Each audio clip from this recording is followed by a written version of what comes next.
professora Mariellen Gama. Estamos com mais uma atividade educativa para todos vocês.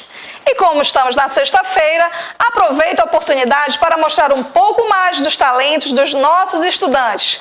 Raíssa Vitória, da Escola Emília Gimenez, dançando carimbó, algo que ela gosta muito de fazer.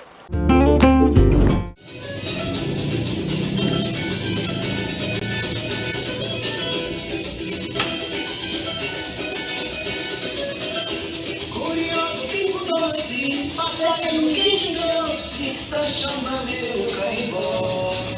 Foi berequete, foi berequete, foi berequete, foi o cívico e Jó. Curiando, bico doce, passarinho que te trouxe pra chamar meu carimbó. Foi berequete, foi berequete, foi berequete, foi o cívico e Jó. A sombra do cajueiro, lá no fundo do quintal. A moça que roda a saia é rimo de roubalha, roda de carregar. A sombra do cajueiro. Obrigada por compartilhar conosco o seu vídeo, Raíssa. E voltando ao tema, hoje vamos aprender sobre as esculturas populares e os bonecos de Olinda com a professora Nayana. Então não fique aí parado, traz todo mundo para perto da TV que temos muito a aprender. Agora é com você, professora Nayana.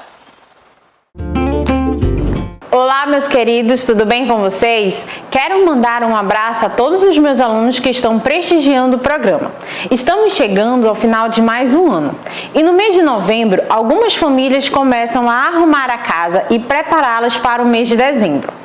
Começam a montar árvores de Natal, presépios, entre outros objetos decorativos que simbolizam essa data. Assim como as ruas, as casas, as praças também começam a ganhar um colorido especial com efeitos natalinos. Alguém já viu essas imagens por aí? Não? São imagens da Praça da Matriz em épocas de Natal. Todos os anos é montado um presépio na praça com essas lindas estruturas. Mas eu pergunto, você sabe o que é uma escultura? Não? Então vamos aprender juntos. Escultura é a arte de transformar matéria bruta, como pedra, metal, madeira e etc., em formas espaciais com significado. Quando digo formas espaciais, quero dizer formas em terceira dimensão, isto é, com volume, altura e profundidade. Das artes plásticas, a escultura é uma das que mais estabelecem interação com o grande público.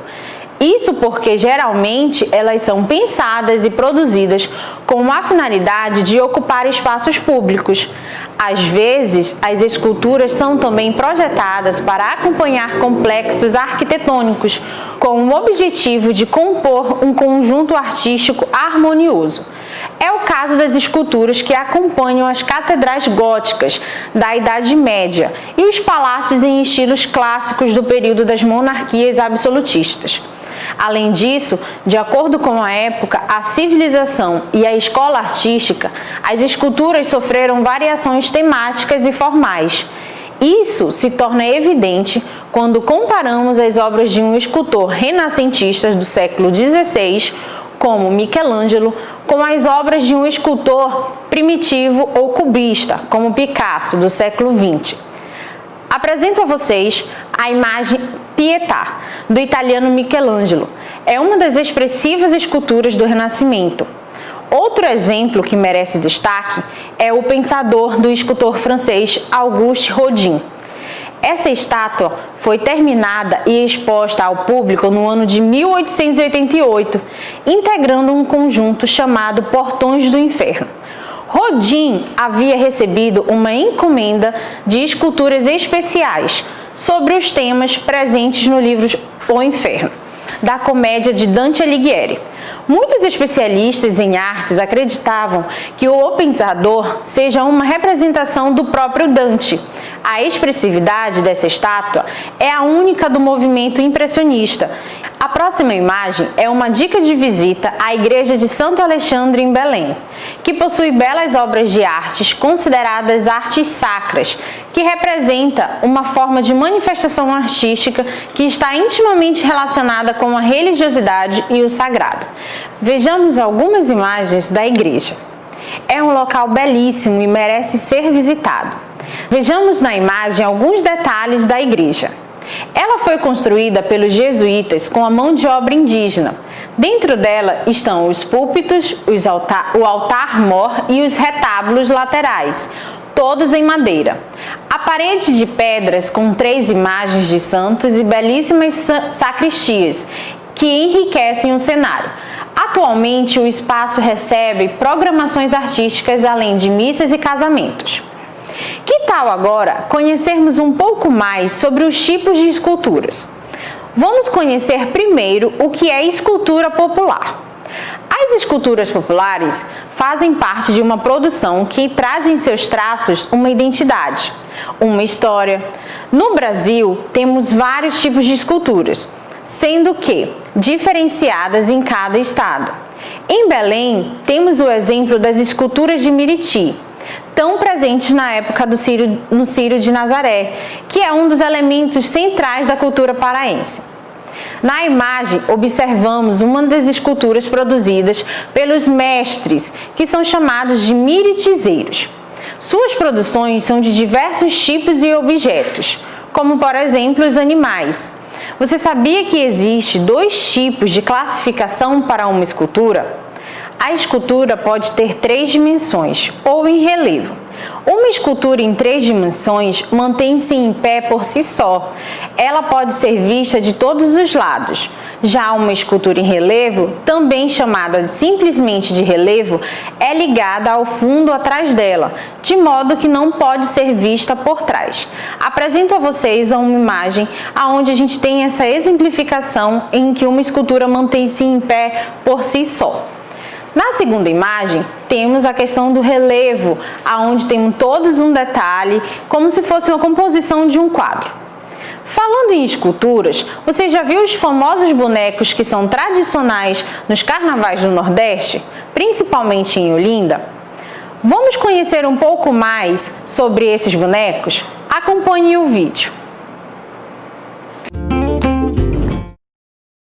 Figuras gigantes fazem parte da história desde a antiguidade. Na mitologia grega, havia os titãs. Depois, os personagens bíblicos, como Golias. Mas os primeiros bonecos gigantes que se tem registro foram feitos na Europa na Idade Média. O mais antigo que os pesquisadores conseguiram identificar é de 1481, na Bélgica, o mesmo país do padre Norberto que inspirou a criação do primeiro gigante de Pernambuco em Belém do São Francisco.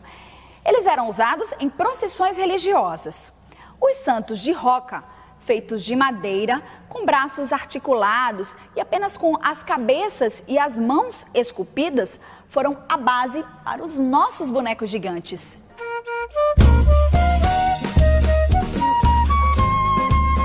O Carnaval de 1932 foi um marco para Olinda, quando desfilou pelas ladeiras da cidade histórica pela primeira vez o Homem da Meia-Noite.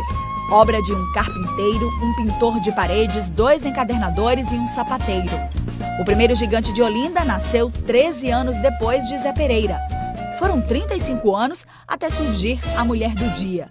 O terceiro boneco é o Menino da Tarde, que está completando 45 anos. Aí me veio a ideia, eu e um colega meu, Rodival Corbiniano, já falecido, de fazer uma brincadeira, um boneco.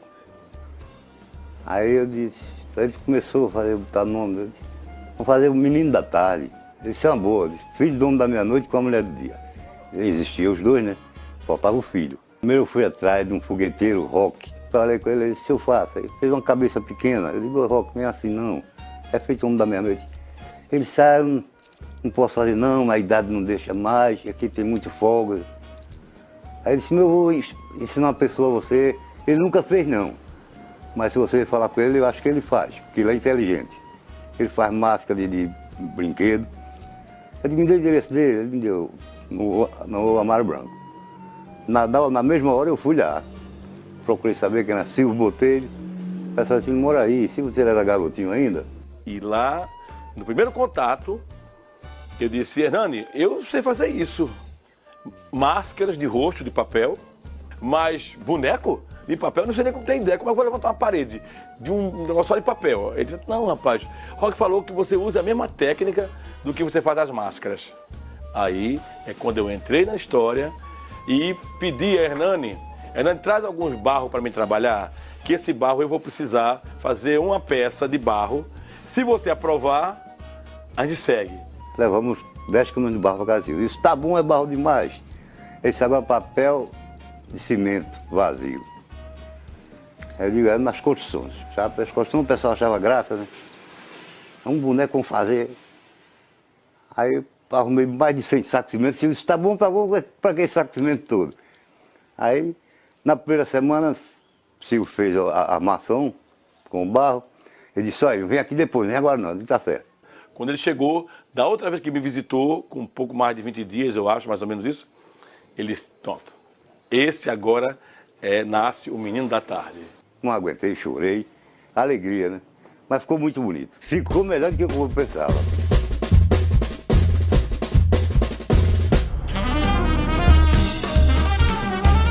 Depois do Menino da Tarde, Silvio Botelho começou a fazer uma série de bonecos gigantes. Quando eu entrei no cenário, com menos de 10 anos, eu fiz mais de 100.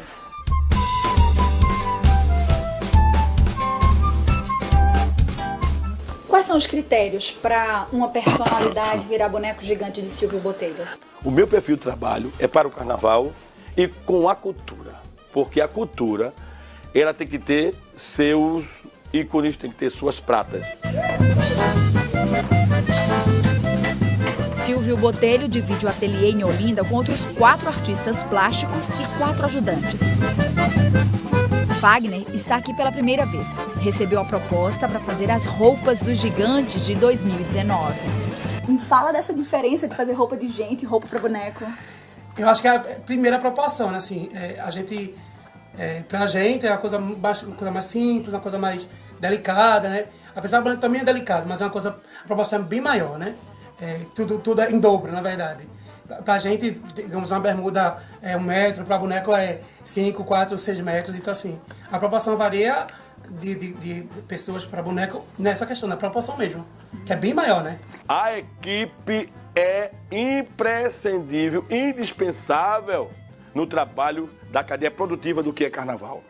Porque eu sozinho não jamais poderia estar em tantos cantos, eu posso entender de todo o processo, entender de tudo que se faz aqui, tudo eu entender e dominar, mas eu não posso ao mesmo tempo fazer tudo. Então alguém está fazendo alguma coisa, mesmo que eu esteja acompanhando o processo de construção, mas eu tenho que fazer.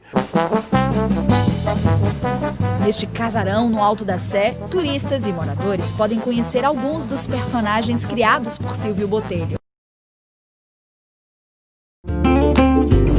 Que interessante essa origem dos bonecos, não é? É sempre um sucesso garantido no carnaval. Espero que todos vocês tenham aprendido e gostado da nossa aula. Como uma proposta de atividade, o que vocês acham de fazer uma gravura? Pode ser com raspa de lápis, canudinhos reutilizados ou então com uma argila. Faça sua arte e mande uma foto para o nosso programa com o seu desenho ou escultura. Espero que todos vocês tenham gostado da nossa aula. Então, aproveite a semana, se cuide e um ótimo dia. Você certamente já viu um filme em que um grupo precisa realizar um assalto a um museu e roubar obras de arte ou antiguidades valiosíssimas. Às vezes por causa de uma máfia, às vezes porque um bilionário está entediado ou porque a Sandra Bullock te convidou. 30 anos atrás, um museu de arte em Boston, nos Estados Unidos, sofreu o maior roubo de arte da história em valores financeiros, que motivou uma das maiores investigações policiais do país e é o tema do Nerdologia Criminosos desse mês. Para entender esse roubo, precisamos antes conhecer um pouco sobre Isabella Stewart, filha de um comerciante de tecidos e tapeçarias de luxo. Desde bebê, ela cresceu em um ambiente de elite, aprendendo artes e idiomas. Aos 16 anos, sua família se mudou para Paris e, por 2 anos, ela viajou por outros países europeus. Sua família era amiga de uma das mais influentes famílias de Boston, os Gardner, e ela estudava com Julia Gardner, que a apresentou ao seu irmão, Jack. Eles se casaram em abril de 1860, ela adotou o sobrenome do marido e foram morar em uma das ruas mais tradicionais de Boston. O casal teve um filho que faleceu aos 2 anos de idade, em 1865. No ano seguinte, ela sofreu um aborto espontâneo, que fez com que os médicos do período dissessem a ela que não conseguiria mais ter filhos. Ela entrou em depressão e tornou-se reclusa. Para uma mudança de ares, ela e o marido realizaram uma viagem pela Europa. Durante a viagem, Isabela se sentia mais disposta e produzia diários e cadernos de esboços das obras de arte e museus que ela visitava. Foi o início de um hábito de fazer longas viagens pelo mundo, e, segundo um artigo acadêmico sobre sua vida, o casal passou somado 10 anos viajando. Ok, e o que Isabela tem a ver com o maior roubo de arte da história? Bem, caso não tenha ficado claro o suficiente até aqui, o casal era bastante rico. Um dos hábitos de suas viagens era comprar antiguidades e obras de arte. Em 1891, o pai de Isabela faleceu, e ela herdou quase 2 milhões de dólares, algo como 50 milhões de dólares hoje, e o dinheiro foi direcionado basicamente para a coleção de arte do casal. No ano seguinte, por exemplo, em um leilão em Paris, ela arrematou por 5 mil dólares a pintura O Concerto, uma das poucas obras do artista Johannes Vermeer, feita em 1665. A coleção crescia cada vez mais e o casal pensava em criar um museu, sonho que se tornou o foco de Isabela após a morte do marido. Inclusive, muitos museus e instituições similares começam assim, como repositórios de coleções particulares, e por décadas ela foi uma das principais financiadoras das artes nos Estados Unidos. Ela comprou um terreno na região pantanosa de Fenway, que estava sendo aterrada para a expansão da cidade. É a mesma região onde, em 1912, foi inaugurado o estádio de beisebol do Boston Red Sox, um dos times mais tradicionais do esporte, que contava com a torcida de Isabela. Ela contratou um renomado arquiteto para projetar um museu no estilo dos prédios históricos de Veneza, e o museu foi inaugurado em 1903. Após alguns problemas de saúde, ela faleceu aos 84 anos, e seu testamento estabeleceu um fundo financeiro para o museu administrado por uma fundação. Por quase 90 anos, tudo correu quase tudo bem no museu, até a madrugada do dia 18 de março de 1990, um domingo. O dia anterior foi dia de São Patrício, uma festa tradicional da Irlanda, e existe uma enorme comunidade de descendentes de irlandeses em Boston. É uma das maiores festas de rua da cidade. O museu havia passado por uma década ruim em sua gestão. O prédio era antigo e os sistemas de segurança estavam debilitados. Naquela noite, 2 guardas faziam segurança do museu, Rick Abbott e Randy Heston. Enquanto Abbott fazia uma ronda pelo museu, alguns alarmes de incêndio dispararam. Como não havia nenhum sinal de fogo ou de fumaça, ele interpretou que era um erro do sistema contra incêndio e desligou o painel de controle. Por volta de 1h da madrugada, Abbott voltou à guarita e Heston saiu para a ronda. 20 minutos depois, o interfone da guarita tocou. 2 homens na entrada lateral se identificaram como policiais, afirmando que houve uma chamada por perturbação da ordem. Abbott viu pelas câmeras que eles aparentavam estar com uniformes de polícia e pensou que a chamada envolvia jovens gritando pela avenida pós São Patrício. Ele deixou os homens entrarem numa antessala separada do museu e foi até eles. Os policiais perguntaram quem mais estava no museu e que fossem chamados. Heston chegou na guarita, os homens disseram que o rosto dele lembrava de um criminoso foragido e que ele estava preso, o algemando. Os 2 policiais então dominaram Abbott e também o algemaram. Amarraram os 2 e revelaram que não eram policiais coisa nenhuma, que estavam ali para roubar o museu. Pegaram os documentos dos 2 guardas e afirmaram que, caso eles não cooperassem, eles ou suas famílias poderiam sofrer represálias. Os sensores infravermelhos do museu captaram os movimentos dos 2 criminosos e, por 70 minutos, eles transitaram por algumas das salas e levaram as obras roubadas para um furgão perto da entrada lateral em 2 viagens, indo embora às 2h45 da madrugada, levando as fitas das câmeras de vigilância. O roubo foi constatado apenas ao amanhecer, com a chegada do próximo turno de seguranças. Os ladrões levaram 13 itens do acervo, incluindo um vaso, uma águia napoleônica, 5 esboços de Degas e 6 pinturas, 3 do artista Rembrandt e aquela pintura que citamos, O Concerto. Sozinha, ela vale cerca de 200 milhões de dólares. O roubo todo, hoje, soma $500 bilhão. O mais curioso é que, segundo a polícia, quem realizou o roubo não foram ladrões especialistas em roubo de arte. Eles eram profissionais, já que quase não deixaram rastros, mas ignoraram obras mais valiosas, não conseguiram levar uma obra, danificaram outras 2 em tentativas desastradas de tirá-las da moldura. Se não eram especialistas, quem cometeu o roubo então? Ótima pergunta, pois só existem suspeitos. O primeiro acusado foi Abbott, que poderia ter roubado em parceria com outros ex-guardas, todos conhecedores dos sistemas falhos de segurança e mal pagos. Ele teve um comportamento suspeito na noite do crime, e os ladrões teriam demonstrado como transitar pelo museu rapidamente. Segundo a polícia, entretanto, os 2 guardas eram muito bobos para terem realizado um crime daqueles. Dentre outros suspeitos, as principais investigações foram em torno de integrantes da máfia de Boston, os Patriarca, alvos de várias investigações da FBI por atividades criminosas, incluindo com agentes infiltrados. Muitos agentes relatam que as obras de arte costumavam ser citadas por mafiosos, se vangloriando do paradeiro delas. A maioria era bravata, mas algumas foram investigadas, começando pelo assassinato do criminoso Bob Donati em 1991. A máfia patriarca estava então fragmentada, com diversos grupos disputando poder. Donati estava envolvido nessas disputas entre gangsters e teria elaborado o roubo como uma maneira de barganhar com as autoridades pela soltura do chefe Vincent Ferrara. Outros investigados foram os integrantes da gangue de Carmelo Merlino, rival de Ferrara. Ao serem presos por envolvimento com tráfico de drogas e lavagem de dinheiro, alguns deles tentaram barganhar penas menores com informações sobre o roubo, mas nenhuma delas foi considerada importante o suficiente. O caso mais curioso aconteceu em 1994, quando a então diretora do museu recebeu uma carta propondo negociação pelas obras, com detalhes que só os ladrões saberiam. Para negociar, teriam que publicar uma mensagem em código no principal jornal de Boston, o que foi feito com o apoio da polícia. Uma segunda carta chegou, entretanto, dizendo apenas que o caso chamou muita atenção e que não teria mais negociação. O que aconteceu com as obras então? Mistério, não se sabe. E os espaços no museu estão vazios até hoje, já que o testamento de Isabela proíbe o rearranjo das obras do seu acervo pessoal. Hoje, o museu conta inclusive com um prédio extra, mais moderno e mais seguro. Inclusive, se você tiver informações do paradeiro de todas as obras, pode coletar uma recompensa de $10 milhões. E nem precisa se preocupar em ser preso ou como você soube, já que o crime prescreveu. Só não vale delatar o Sr. Burns, que tinha um concerto em seu acervo. Nos comentários do Nerdologia sobre a vida de Bruce Lee e seu impacto cultural, bastante gente complementou sobre a morte do filho dele, Brandon Lee. Dizer que a arma estava carregada com munição de verdade não foi exato.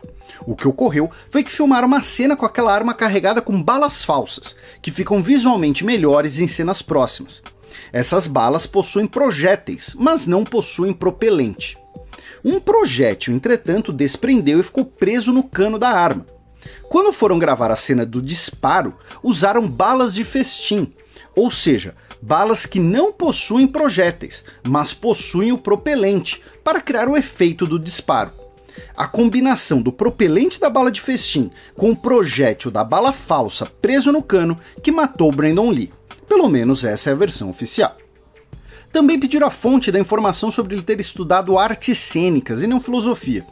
Infelizmente, o arquivo das fontes do vídeo foi postado trocado, mas isso já foi corrigido. E a fonte é a própria Universidade de Washington, quando ela elencou os 100 mais célebres alunos do século XX. Que tal aprender sobre as esculturas hoje? Conhecer mais sobre os famosos bonecos de Olinda? Você já os conhecia? Que tal vocês fazerem suas próprias esculturas e compartilhar conosco? A arte é uma terapia maravilhosa. Aproveitem que o final de semana está chegando e reúnam a família para fazer um concurso de arte aí na sua casa. Depois compartilhe conosco pelo nosso WhatsApp 985269636. Façam como a família do Caio Modesto da Escola Marco Liva, que se reúnem para aprender juntos. E o Caio nos envia foto todos os dias mostrando que está nos acompanhando. Gratidão pela semana que passou. Fiquem com Deus e até a próxima semana.